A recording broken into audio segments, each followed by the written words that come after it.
कार्यकर्त्यांनी इथं सांगितलेलं आहे. हा श्रावणी आपण जरी म्हणतो की यज्ञोपवीत धारण करण्याचा विधी किंवा अन्य विधी त्यामध्ये समाविष्ट आहेत, परंतु ह्या आपण जर पाहतो श्रावण मास ज्या वेळेला सुरुवात होतो त्यावेळेला आपण सगळे हिंदू बांधव जे असतात ते पवित्र राहतात एकदम. आणि हे पवित्र राहतो कारण आम्हा सगळ्यांना माहिती आहे की देव आणि धर्म हा आमच्या जीवनातला एक म्हणजे अत्यंत महत्वाचा भाग आहे. जोपर्यंत आम्ही देवधर्माकडे आम्ही स्थिर राहत नाही किंवा देवधर्म आम्ही मोठा करत नाही तोपर्यंत आमच्या जीवनाचं साफल्य काय आहे ते आपले प्राप्त होऊ शकत नाही.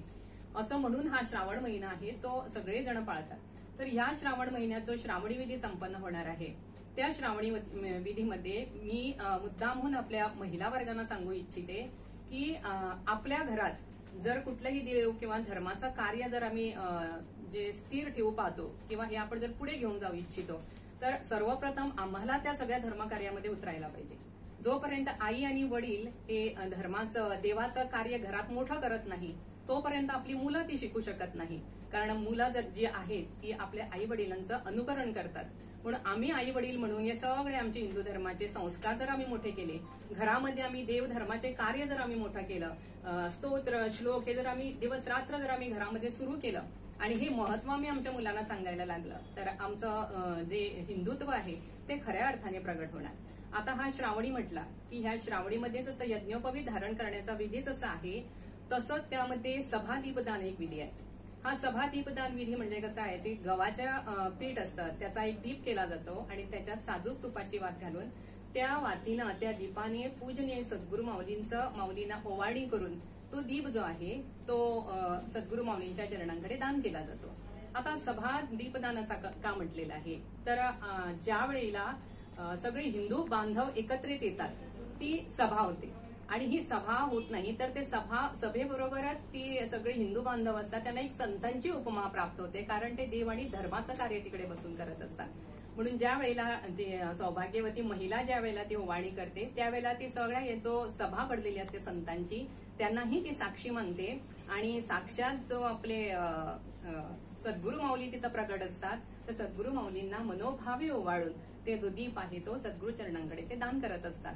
आता हा दान केल्याने आम्हाला काय प्राप्त होतं तर सगळ्यांची निष्ठा आहे की देवाकडे आपण जे साकडं घालतो मनोभावे ते पूर्ण झाल्याशिवाय राहत नाही. म्हणून हा सभादीप दान करण्याच्या पाठीमागे हा हेतू आहे की प्रत्येक महिलाला आपल्या अखंड सौभाग्याची प्राप्ती होत असते.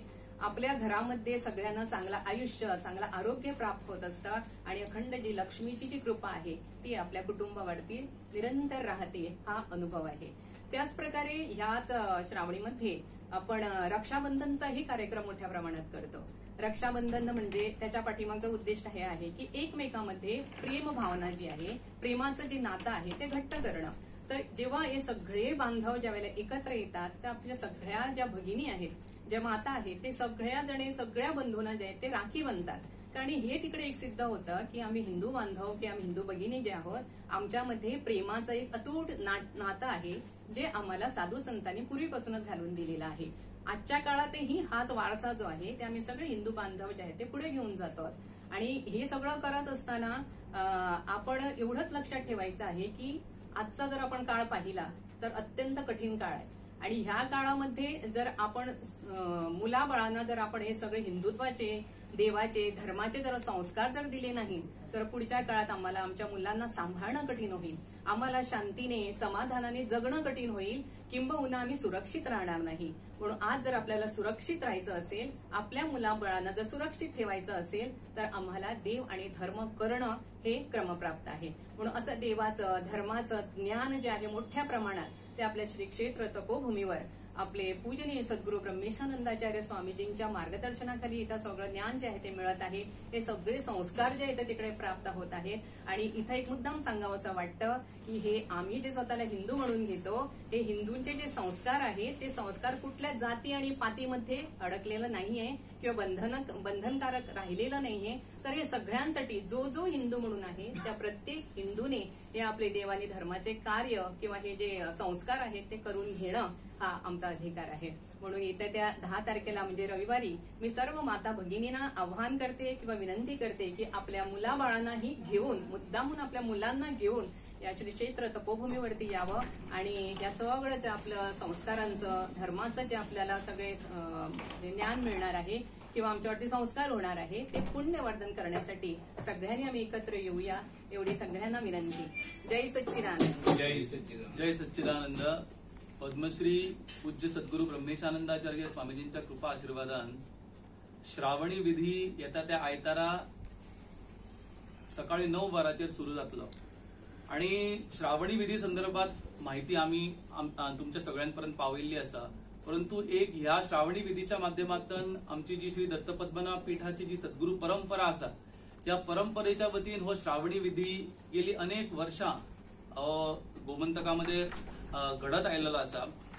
हाचे जे मुख्य विषय आपल्या समोर दवरपाचे ते म्हणजे ह्या विधीच्या माध्यमातून एक जो विषय सध्या आमकां आमच्या डेलीच्या जीवनात सतयता तो म्हणजे एन्व्हायरमेंट प्रोटेक्शन.